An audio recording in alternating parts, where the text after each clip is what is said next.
What's up, guys? This is Carl from Monkey Mod. It's been really quite a while since I made the last video.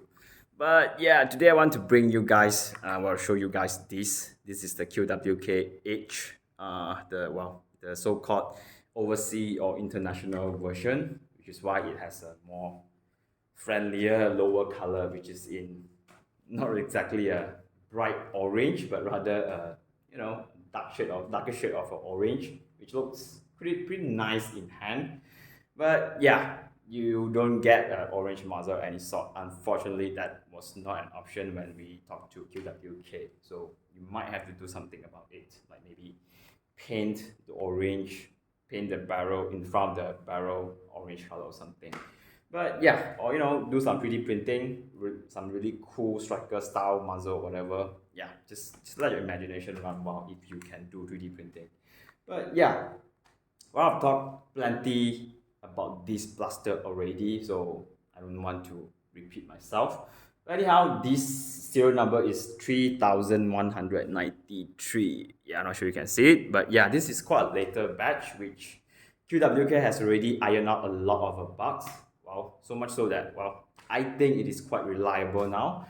I've been playing this blaster for a couple of hours. So far, there hasn't been a major issues, no jams or stuff. And I think it is game worthy out of the box. I did not really do much. So other than the motors that they already upgraded or optimized, and also the chip boards, and then the piston, the silicon padding in front there, all have already been improved. So now this is actually pretty nice. It does about 130 FPS. It could be more depending on the darts that you use. So that's not a bad FPS for a sidearm style blaster. So aside from functions, they also actually improved the what's this thing called again? The bracer or whatever you call it. This buttstock or bracer thing, particularly these two bar here. So they actually machine it deeper so that now it actually works more reliably, meaning to say your face will not be punched by this bracer accidentally during usage like this. I mean, that did not pops out automatically. I actually, did this. So on the older batch, there has been a lot of issue with this thing where it won't pops up, it won't get deployed reliably, or it will just deploy accidentally or unintentionally. So I haven't, touch wood, I haven't encountered such issue with this unit yet. So I think their optimizations or improvement on this stock or bracer bar is working quite well.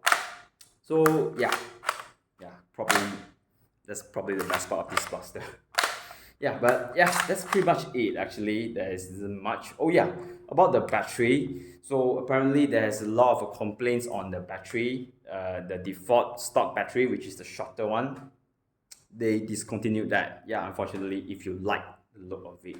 Well, that's because apparently a lot of people been complaining that that short battery is largely unreliable, and also it spoils quite easily because people has been over discharging them, unknowingly or whatever. So unfortunately, we are stuck with this extended battery only ever. So yeah, that's pretty much it. The rest of the blaster is actually just pretty much the same. So yeah, it comes with 2 magazines, right? And also on our versions, it comes with a CNC trigger assembly. Not sure you can actually see it. Here, this is in somewhat like a gunmetal color. Now, I'm not going to open the slide, but the entire trigger bar all the way extend back to the, where the sear is located at is, CNC aluminum. So the trigger pull is very solid. There's no mushiness at all. You pull the trigger, it fires. So it's very crisp. So I'm just going to do a really quick firing demo for you guys. So just to show you guys.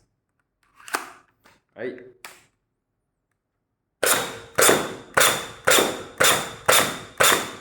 Right, there's no jam or anything, works smooth.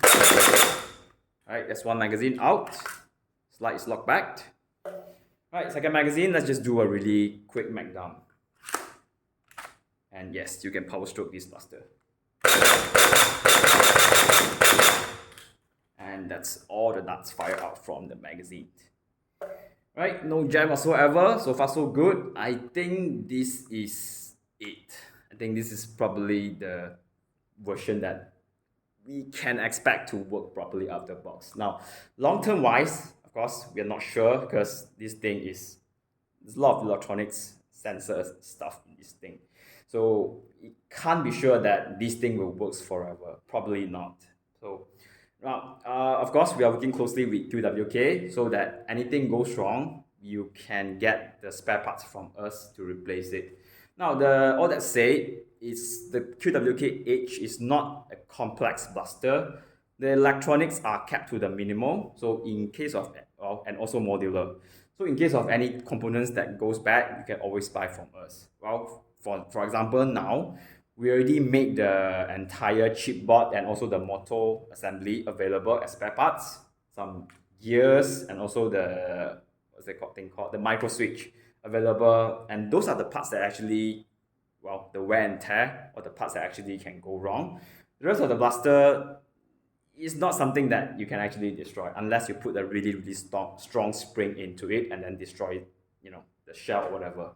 Otherwise, yeah, I think this is it. All right, thank you guys so much for watching. I'll see you guys next video.